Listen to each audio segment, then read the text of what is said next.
안녕하십니까 학부모님 반갑습니다. 네, 2024학년도 서울교육대학교 영재교육원 모집 요강이 드디어 발표가 됐습니다. 자, 벌써 8월 4일자 게시되어진 이 자료들을 검색해서 우연치 않게 보신 학부모님들이 계실 텐데 영재교육원 어떻게 준비할 것인가 초등학교 4학년, 초등학교 5학년 학부모님들의 뜨거운 관심이 집중되어질 것 같습니다. 더군다나 초등학교 3학년 이제 빠졌기 때문에 그 부분에 대한 포지션까지 가늠을 한다면 아무래도 입학을 할 수 있는 합격 비율이 더 높아진 건 사실이니까요.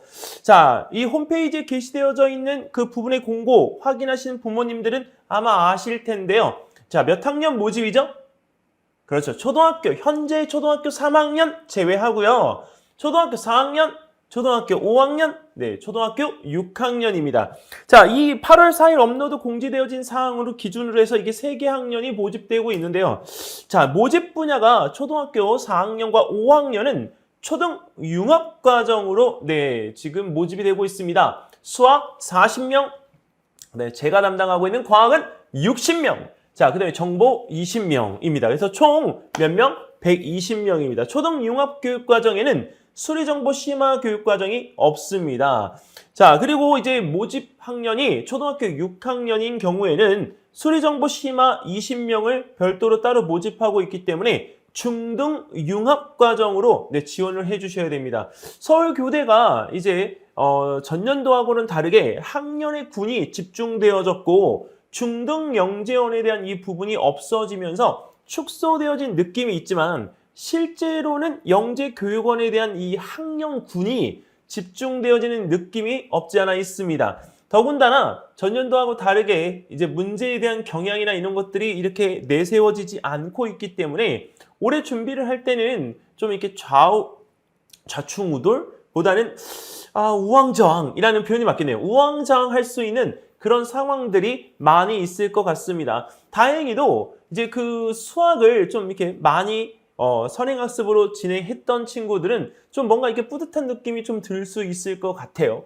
하지만 그 창의적 문제 해결력 평가에 대한 부분에서는 선행학습에 대한 이 부분이 도움은 되겠지만 이 실제적으로 재학년의 학습에서 사고력 문제를 잘 풀고 있는 친구들이 더 우세한 건 사실입니다. 그리고 수학만 진행한 친구들이 많이 있잖아요. 과학을 하지 않은 친구들 정말 많거든요. 근데 과학을 갖다가 하지 않은 경우에 그 융합 문제를 풀 때 어렵냐 하면 당연히 어려울 수밖에 없죠. 접근에 대한 이 부분 자체에 대해서 어떻게 해야 되는지를 잘 모르니까요. 자, 그래서 수학만 잘 했다라고 안심하지 마시고요. 과학과 그 다음에 코딩에 관계되어진 융합 부분에 대한 것들을 노골적으로 준비하세요 라고 꼭 말씀드리고 싶습니다. 일단 지원 자격 자체가 이제 초등과 중등은 서울시 소재에 있는 초등학교가 기준이고요. 그리고 이제 지원 학년 자체가 초등학교 4학년과 5학년이 초등 부분에 지원을 할 수가 있고 그 다음에 중등 융합 부분에는 초등학교 6학년이 지원을 할 수가 있는데요. 합격을 한 뒤에 2024학년도 3월 달이 되어졌을 때 그 3월 달 기간 내에 바로 이 서울시내 초등학교, 중학교 재학증명서를 반드시 이렇게 제출을 해야 됩니다. 만약에 우리가 합격해 놓고서도 그 기간 내에 제출을 하지 않는 경우에는 어떻게 되느냐? 불합격 처리받을 수 있습니다. 그리고 이 지원 자격 부분에서요. 예년에 이 과정에 대한 부분이 이렇게 크게 눈에 띄지 않았는데 올해 이상하게 눈에 띄는 부분이 있습니다. 바로 무슨 부분이냐면 자격을 갖춘 추천인으로부터 추천을 받을 수 있는 학생입니다. 보통은 추천인으로부터 추천을 받는 학생인데 추천을 받을 수 있는 학생이라고 명기하고 있단 말이죠. 그러니까 추천에 대한 이 부분이 굉장히 중요해졌고 실제 교권에 대한 이 강화 부분도 이제 실제 작용한다라고 보기 때문에 어머님들께서는 추천 부분에 대한 것들을 고심을 안 할래야 안 할 수가 없을 것 같습니다. 자, 일단 전형과정 요약을 해보면 일단 1차 전형에서 창의적 문제 해결력 평가에 대한 부분이 진행이 되는데요. 예상은 했지만 추석 바로 전주인 9월 24일 일요일 오전 9시 30분부터 네, 11시까지 네, 진행이 되어집니다. 실제 90분 동안 진행하는 이 시험에서 문제수 우리가 큰 문제 우리가 대형 문제, 대문제라고 하죠. 대문제에 대한 이 부분들이 9문제 또는 10문제 정도가 이렇게 우리가 출제가 되어지면 거기에 관련되어진 소 문제들도 우리가 또 출제가 되어지기 때문에 경향상으로는 한 약 20문제에서 25문제 정도가 학생들이 90분 동안 소화해야 되는 문제라고 생각이 되어집니다. 그리고 이제 합격자 발표가 10월 20일 금요일 오후 6시에 발표가 나면 자, 잠깐 한 2, 3일 동안 네, 또 2차 전형에 대한 부분의 접수가 이루어지고 2차 전형은 11월 4일 토요일 오전 9시입니다. 자, 심층 면접 부분이기 때문에 1차 합격한 부분에 대한 것들이 이제 조금 더 이게 부담스럽게 다가올 수 있는 부분들이 있는데 개인적으로 2차 전형을 준비할 때는 반드시 1차 전형에서 보았던 문제를 꼭 복기해서 본인 스스로가 다시 한번 풀어볼 거를 저는 꼭 강추합니다.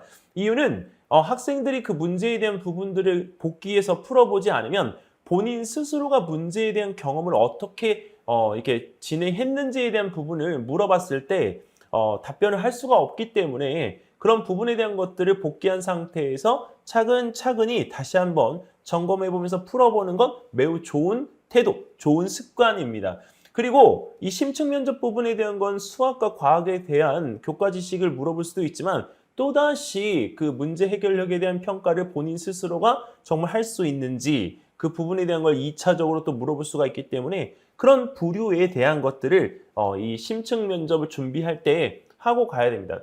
부모님들께 드리고 싶은 말씀은 물론 우리 학생들이 똑똑하게 잘하는 경우도 있지만 창의적 문제 해결력 평가는 본인 스스로가 그 책을 보거나 아니면 기존에 있던 어떤 자료들을 갖다가 준비해놨던 걸 이용해서 대비를 해도 괜찮습니다. 근데 심층 면접 부분에 대한 거는 꼭 어른과 함께 준비를 할 수 있도록 해주시고요.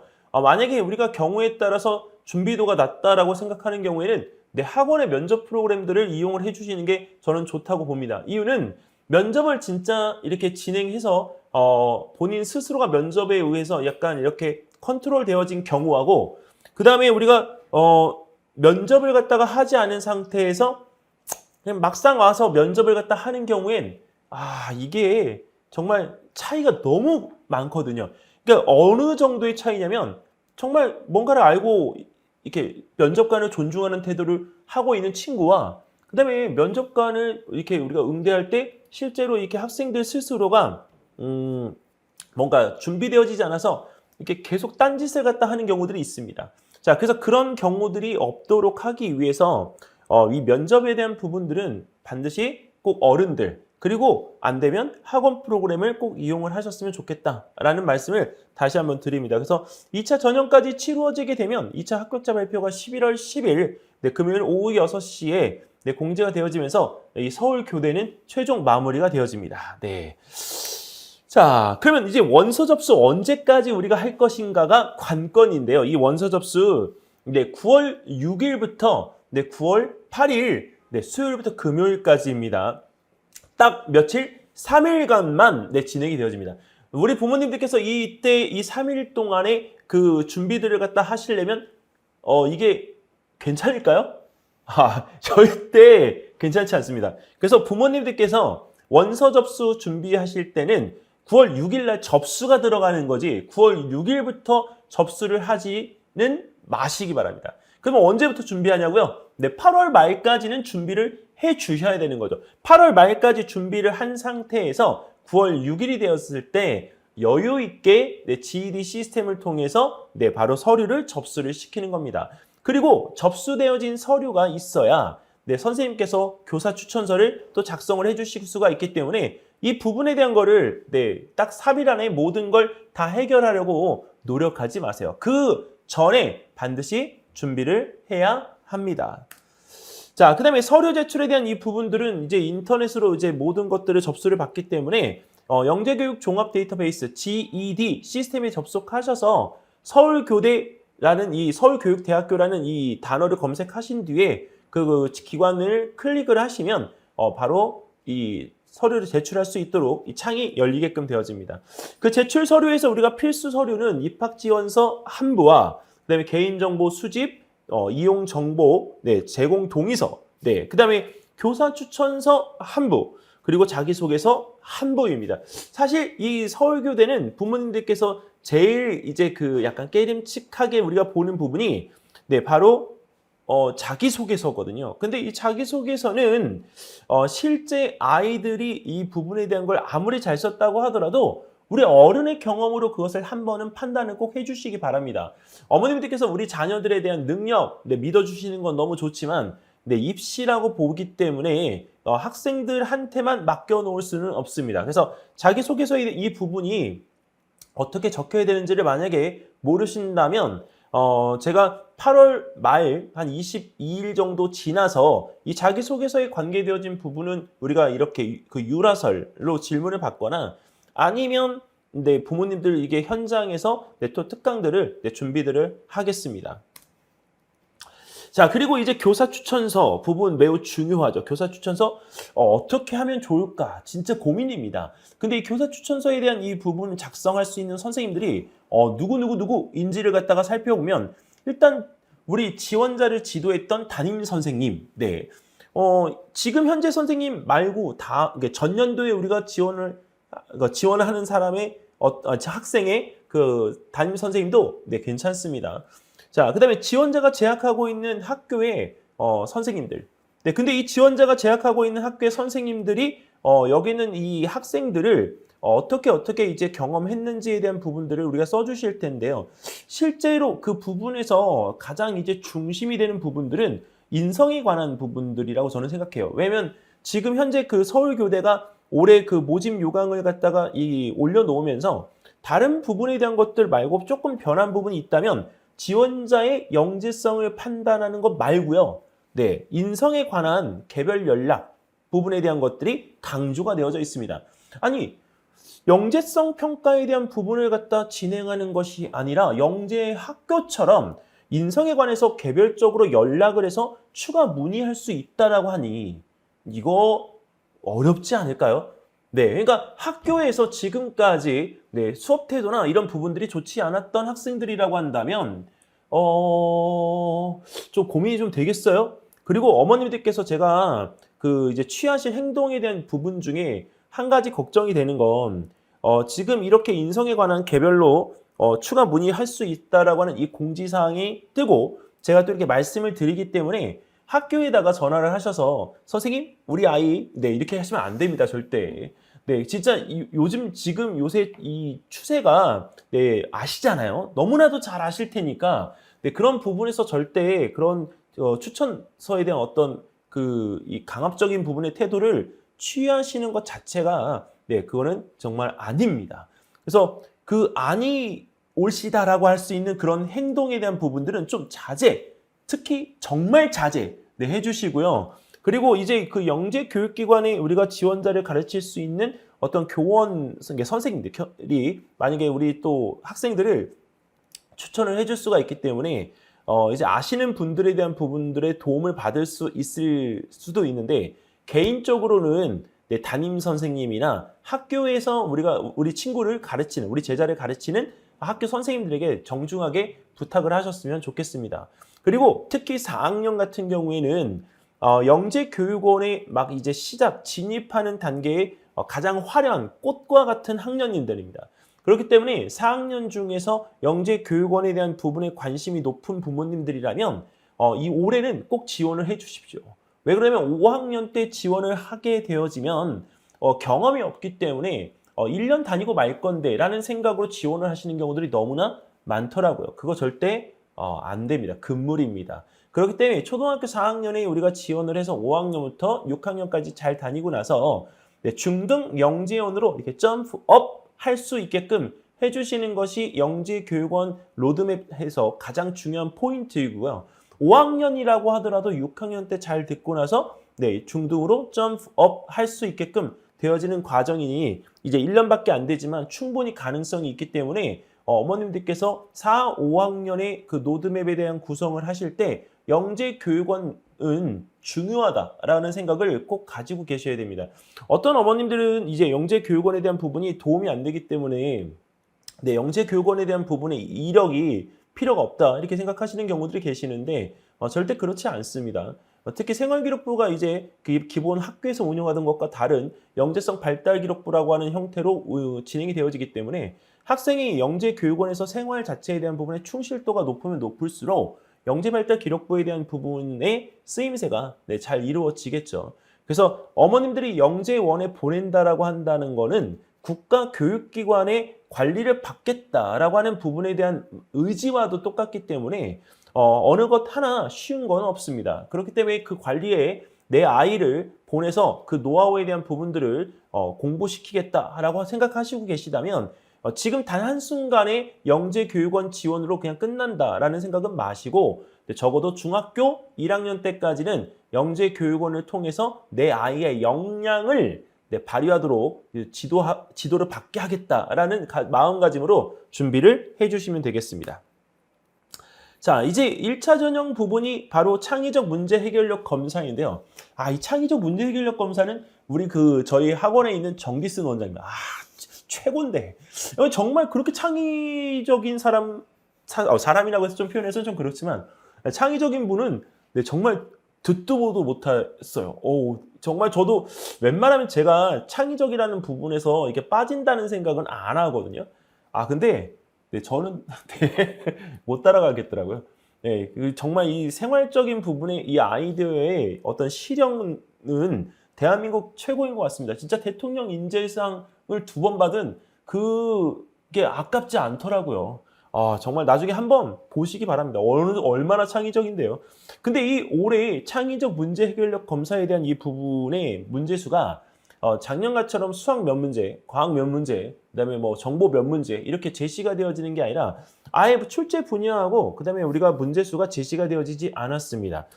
지금 여기 화면에 또 띄어지는 것처럼 이제 창의적 문제 해결력 검사라고 하는 부분에 대한 것들이 보통 저희가 잘못 알기를 지식 암기 수준에 대한 평가로 알고 있는데 그거는 교과 수준에서의 평가죠. 물론 예전에 서울교대가 실제로 그렇게 문제를 냈던 게 사실입니다. 그리고 서울대하고 연대에도 이제 그렇게 문제를 갖다가 출제했었죠. 자, 하지만 창의적 문제 해결력 평가의 가장 핵심은 뭐냐?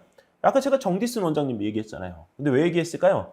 문제 해결을 할 수 있어야 된다니까. 실생활에서 우리가 발생되어진 어떤 어려운 점이나 문제점에 대한 부분들을 이렇게 해결할 수 있는 생활상의 문제가 나옵니다. 그러니까 수학과 과학과 정보가 융합적으로 펼쳐질 수 있는 문제들이 출제가 되어질 가능성이 있고요. 물론 수학인데 과학, 수학인데 정보에 관련되어진 융합 문제들이 나올 수가 있습니다.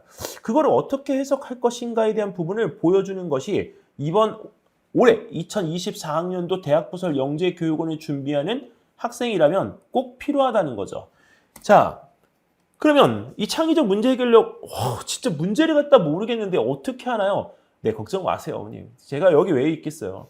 서울교대 영재교육원에 제가 준비하면서 또 이렇게 차차 작년 기출문제에 대한 부분들을 이렇게 띄우면서 선생님들과 함께 파이팅 하시라고 또 문제를 갖다 올려놓지 않겠습니까? 그러니까 영재원 TV죠. 괜히 영재원 TV가 아니죠. 자, 근데 어머님, 영재원 TV에서 우리가 다루었던 전반기에 영재고 관련 사항 알고 계시죠? 근데 영재고 같은 경우도 이 창의적 문제 해결력 검사에 대한 부분이 나왔거든요. 서울영재과학고등학교, 즉 서과영이라는 학교와 한과영은 별도로 각각 따로 출제를 했고요. 그다음에 나머지 이제 6개 학교 같은 경우에는 혼자 학교에서 출제할 수 있는 여력이 되지 않아서 6개 학교가 연합을 해서 문제를 출제를 했었죠. 자, 근데 그런 부분에 대한 것들처럼 실제로 이 대학부설 영재교육원은 자체적으로 문제를 이렇게 제공하는 것 같지만 기본적인 맥락에 대한 부분들은 한국교육개발연구원이라는 그 문제의 이용을 바탕으로 하고 있습니다. 특히 초등 수준에서 그런 그 교육개발연구원의 그 문제 데이터베이스를 갖다가 이용해서 내기 때문에 창의적 문제 해결력 검사라고 하는 이 문제의 패턴들이 거의 그 범위 내에서 벗어나지 않습니다. 자, 일단 1차 그 전형에 대한 창의적 문제 해결력 검사에서 공통으로 나왔던 문제들도 있겠지만은 일단 4학년하고 5학년 맛보기로 과학 문제 이렇게 출제되어진다라고 하는 부분에 대한 걸 잠깐 예시로 보여드리면 일단 창의성 문제도 있고요. 그리고 소리, 그 다음에 장치를 고안한다든지, 그 다음에 염전, 그 다음에 수증기. 이 수증기는 물 문제라고 보시면 되는데 서울교대가 가장 좋아하는 문제 중에 하나가 바로 물입니다. 자, 그리고 거기 탐구 추론에 관계되어진 문제들이 출제가 되어지는데 이 요새 경향이 이 탐구 추론에 대한 문제들은 대부분들 동물에 관계되어진 문제들을 출제하고 있습니다. 자, 그리고 5학년 같은 경우에 이번에 그 최근에 이제 코비드, 이제 코로나 기간 동안에 이제 그 바이러스에 관계되어진 문제들이 이제 유추할 수 있도록 출제가 되어졌었고, 네, 전기, 그 다음에 가설 설정할 수 있는 문제들. 그 다음에 우리가 이 6학년들은 식물의 구조에 관계되어진 문제들이 꼭 출제가 되어집니다. 작년 서울교대 같은 경우도 우리가 식물의 잎에 관계되어진 부분의 문제가 출제가 되어졌었잖아요. 대문제가 하나가 나오고 나서 그 밑에 소문제. 네. 자, 그럼 서울교대 영재원 2023학년도 기출경향에 대한 언급을 잠깐 해드리면 일단 공통적으로 수학 같은 경우에 우리가 길이가 주어진 정사각형 채우기에 관계되어진 문제들이 있었고 그 문제 하나에 소문제 우리가 4문항 정도가 출제가 되어졌었죠. 그 다음에 표를 이용한 위치 선정하는 문제 뭐 이렇게 지금 말씀을 드리면 잘 모르실 텐데 거기에 관련되어진 부분들에 대한 어떤 별도로 영상을 또 따로 제작해서 공유 드리겠습니다. 자, 그 다음에 그래프 그리기. 네. 그래프 그리기 문제도 우리가 소문제 3문항이 별도로 따로 출제가 되어졌습니다. 네, 알고리즘, 그다음에 로봇, 프로그래밍, 그다음에 전개도에 관련되어진 문제들이 공통 문제처럼 우리가 출제가 되어졌었고, 과학 같은 경우에는 우리가 부력에 관계되어진 문제들이나, 그다음에 지구의 자전축 방향이 수직에서 수평으로 바뀌게끔 되어지면 어떻게 될 것인가? 이거는 우리가 지금 지구의 자전축이 기울어졌잖아요. 근데 어디죠? 천왕성 같은 경우에는 지구의 자전축이 우리가 누워 있거든요. 그러니까 그런 부분에 대한 비교점에 대한 것들을 우리가 엮어서 우리 지구에 대한 것들을 우리가 비교할 수 있나. 근데 사실 이런 내용들이 어디에 많이 나오냐면 과학 유튜브에 많이 나옵니다. 그러니까 그런 유튜브에 관계되어진 부분들을 꾸준히 봤다면 분명히 기억을 갖다 하고 있기 때문에 대답을 하는 데는 크게 문제가 없을 거라고 저는 생각을 합니다. 자, 그리고 몬스테라 잎에 대한 이 부분의 특징인데요. 보시는 것처럼 이 몬스테라 잎에 대한 부분의 특징, 네, 구멍이 여기 갈래갈래에 송송송 나 있습니다. 자, 이거 왜 그럴까? 물론 바람이 지나가서 이 식물이 잘 버티기 위한 것도 있겠지만은 왜 이 부분에 대한 것들이 이렇게 돼 있을까? 왜? 그거 보시잖아요. 이 경험이 그래서 중요하다니까요. 잎간판에 구멍 빵빵빵 뚫어놓은 거 있죠? 왜 뚫어놨겠어요? 정말 머리 좋다니까요. 바람이 지나가면서 그 입간판을 통과해 가면 입간판이 우리가 바람의 저항 때문에 쓰러지는 일이 없기 때문에 뚫어놓은 거거든요.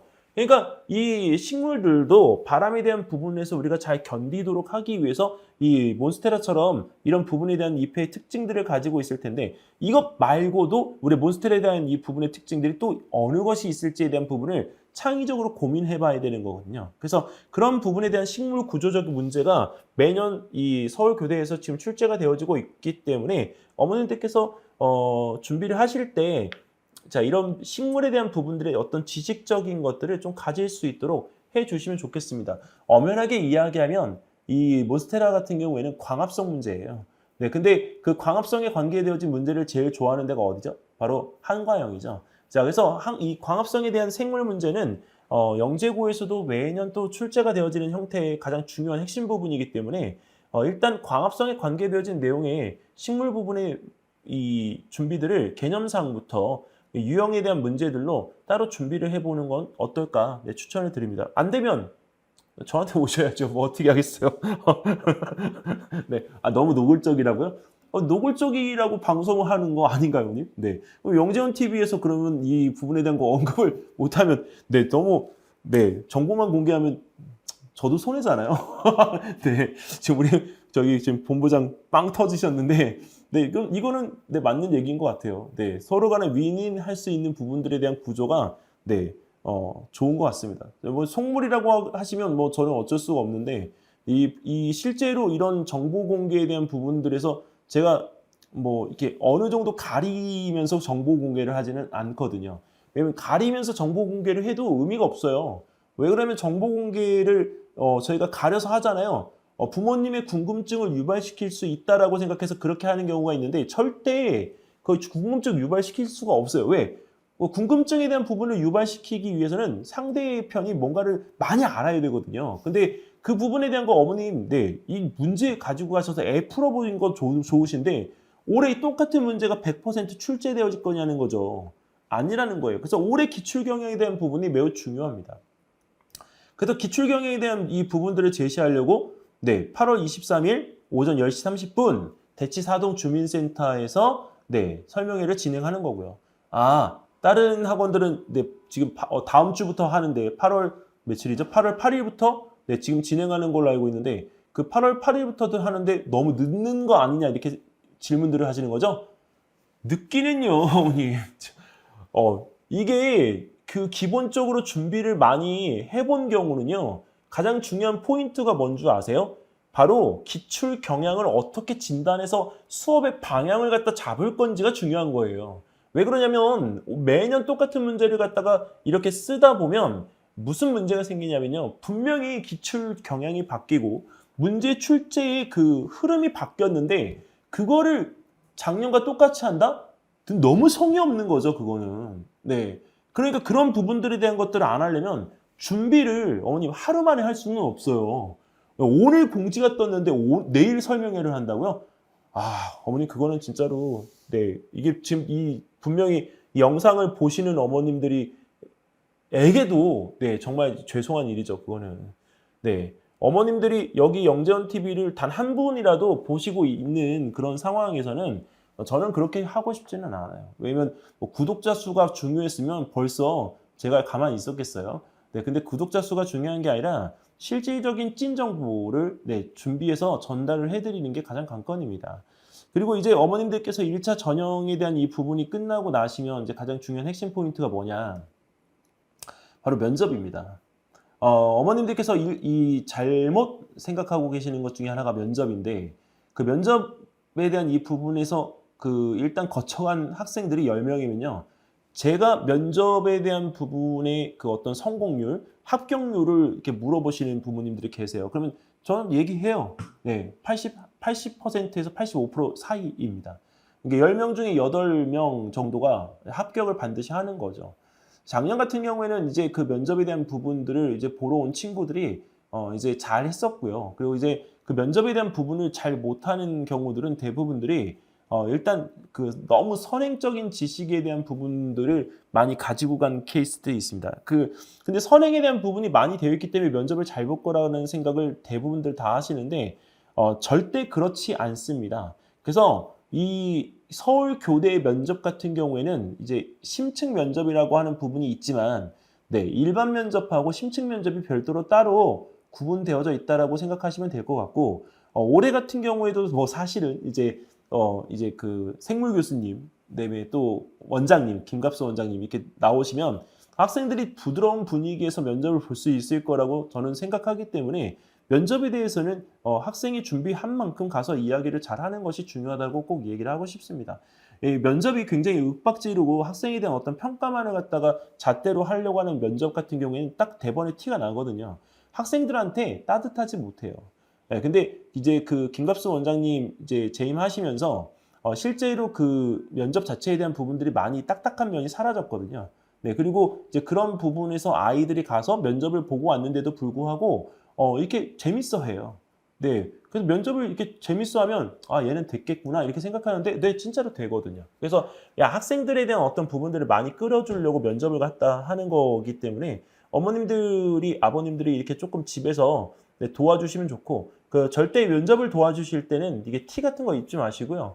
이게 적어도 이게 난방이나 와이셔츠 차림의 그런 모습으로 질의응답을 좀 도와주시면 좋습니다. 그리고 어머님은 옆에서 같이 질의응답을 해주셔도 좋습니다. 왜? 그 서울교대 영재교육원 생물 교수님이 여자 교수님이거든요. 그러니까 되게 부드러우시니까 어머님들이 이렇게 질문해 주시는 거에 대한 경험이 그거와 상당히 유사할 수가 있습니다.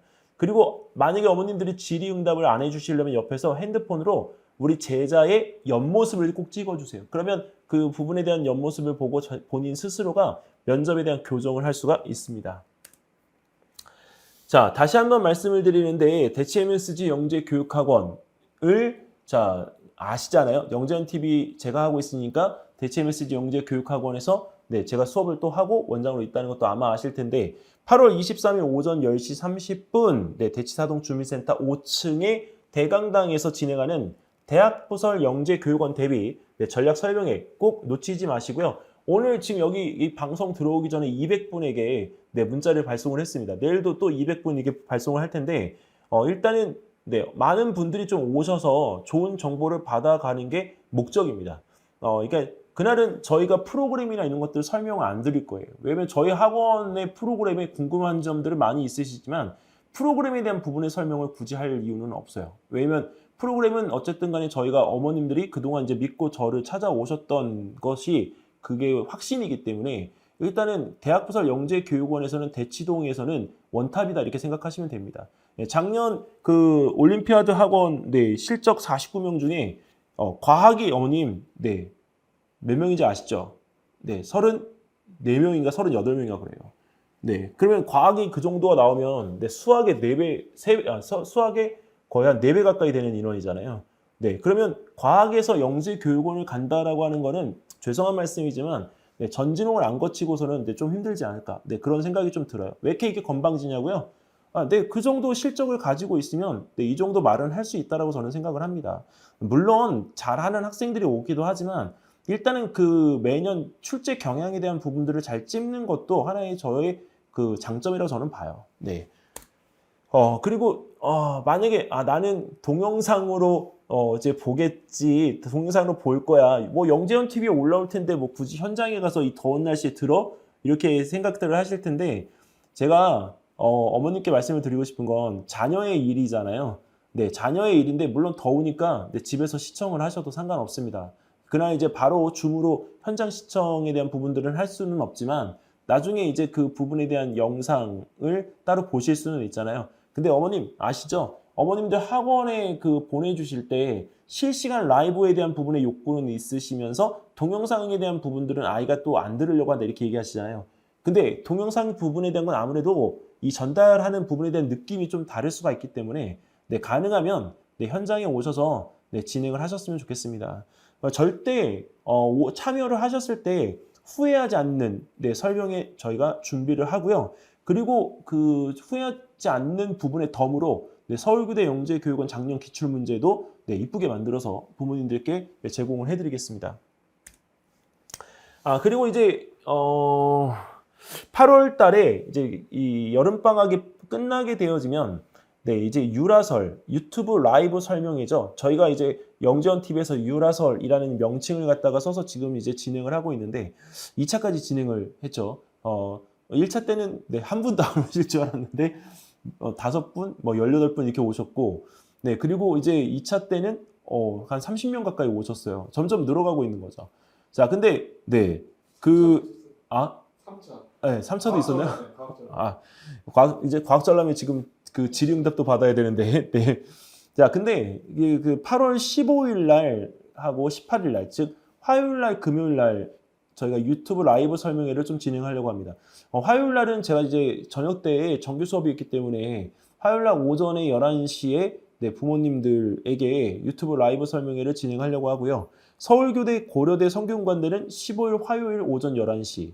네, 그다음에 18일 금요일. 네, 또 이제 워킹맘들이 계시기 때문에 서울대하고 연세대 같은 경우에는 네, 저녁 8시에 네, 금요일 날 네, 진행을 하려고 합니다. 그래서 그 부분에 대한 것들은 지금 블로그에도 이제 올라가 있으니까 참고해서 네, 일자에 들어오시면 좋을 것 같습니다. 그 본부장님께서 일단은 그 라이브 유라설에 대한 부분의 정보를 그 유튜브 커뮤니티에 또 올려주실 거기 때문에 어머님께서 참고하셔가지고 네, 들어오셔서 궁금한 점들에 대한 부분들은 네, 좀 이렇게 물어보시고 궁금증에 대한 해소들 하시면서 준비하시면 좋을 것 같습니다. 올해 연대가 지금 발표가 됐거든요. 오늘 8월 4일이죠. 오늘 그 개시가 되어진 그 학교가 서울교대하고 연세대학교 영재교육원입니다. 근데 제가 예측했던 것처럼 네, 연세대학교 영재교육원 코로나 끝나자마자 네, 바로 네, 시험 영재성 검사로 돌렸습니다. 네, 그러니까 기존에 있던 그 공통 문항하고 그다음에 전공별 문항으로 이렇게 나누어서 시험을 볼 것 같기는 한데 영재성 검사에 대한 이 부분의 기준이 또 코로나 기간 동안에 안 봤던 부분을 다시 하는 것이기 때문에 올해가 원년 또 시작 연도라고 우리가 보시면 될 것 같습니다. 그래서 일단은 이 연세대학교 영재교육원도 시험을 보기 때문에 일단은 어머님들께서 서울교대 그 중등부 모집 안 하잖아요. 그러니까 서울대학교하고 네, 연세대 양쪽 지원을 해주시면 좋을 것 같고 한양대 영재교육원은 9월 달에 설명회를 가지고 모집을 진행하기 때문에 일단은 다른 학교들과는 좀 다르게 진행하는 터라 한양대는 좀 이렇게 뒤편으로 놓아두시면 될 것 같습니다. 그리고 이제 그 영재교육원 준비할 때 아이들이 좀 풀어볼 수 있는 문제지. 여기 지금 보이시는 대학부설 영재교육원 초등, 중등 교재가 있거든요. 근데 이 교재는 올해 다 리뉴얼을 했습니다. 왜냐면 이제 코로나가 끝났기 때문에 코로나 끝나고 나서 바로 시험으로 이제 바뀔 것 같다라고 하는 생각에 올해 출판사하고 이제 한 3달, 4달 지금 작업한 것 같아요. 자, 그래서 그 새로 이제 업로드 되어진 문제들을 갖다가 이제 출제를 해서 학생들이 올해 준비를 좀 잘 할 수 있도록 해놓은 것이니까 어머니께서 좀 이렇게 참고를 해주셨으면 좋겠고 여기에 관련되어진 부분의 영상들도 준비해서 올려놓으려고 합니다. 그러니까 그 부분에서 도움이 좀 되셨으면 좋겠습니다. 자, 수강 신청하고 그다음에 전화 상담에 대한 부분에 대한 이야기인데요. 제 핸드폰 번호는 지금 유튜브에 다 공개가 되어져 있기 때문에 사실 어렵지 않게 다 아실 수가 있습니다. 근데 지금 이게 방송 들으시면서 그 대학부설 영재교육원 합격 전략 설명회에 만약에 지금 현재 그 예약을 하시려면 010에 3072 그다음에 3989 번호로 아이의 이름 그다음에 학교 학년을 적으셔서 저한테 문자를 발송해 주시면 예약 문자 그 전주에 발송을 해드리도록 하겠습니다. 그리고 어머님 문자만 예약하시고 나중에 또 노쇼 하시는 건 아니죠? 요새는 날씨가 덥다는 핑계로 그다음에 요새 또 코로나 또 이제 확산되어지니까 어머님들께서 이제 바쁘실 수는 있고 또 사정이 있으실 수는 있는데 가능하면 노쇼는 좀 거절하겠습니다. 네. 자, 여기까지 해서 일단 그 서울교대 영재교육원 준비하는 부분에 대한 것을 간단하게 언급을 드렸는데요. 이게 사실 앉아서 하다가 보니까 좀 어색한 부분도 없잖아 있습니다. 하지만 지금 이 내용 자체가 시급을 다투는 일이기 때문에 어머님들께서 좀 보시고 도움이 되셨으면 좋겠습니다. 차차 이제 올해 또 2024학년도 대학부설 영재교육원 지금 막 시작한 거기 때문에 이 하반기 동안에는 영재교육원에 대한 이야기로 또 이어져 가겠습니다. 내년에는 이제 이 친구들이 이제 학년이 이제 중등으로 되어지는 경우에는 대학부설이 아니라 이제 실제 영재 학교에 대한 부분의 이슈가 또 생길 거기 때문에 저희 영재원 TV는 상반기에는 영재 학교, 그다음에 그 하반기에는 영재원으로 이렇게 운영을 하려고 합니다. 부모님들께서 많은 관심 가져주시고 좋은 정보로 항상 인사드리도록 하겠습니다. 감사합니다.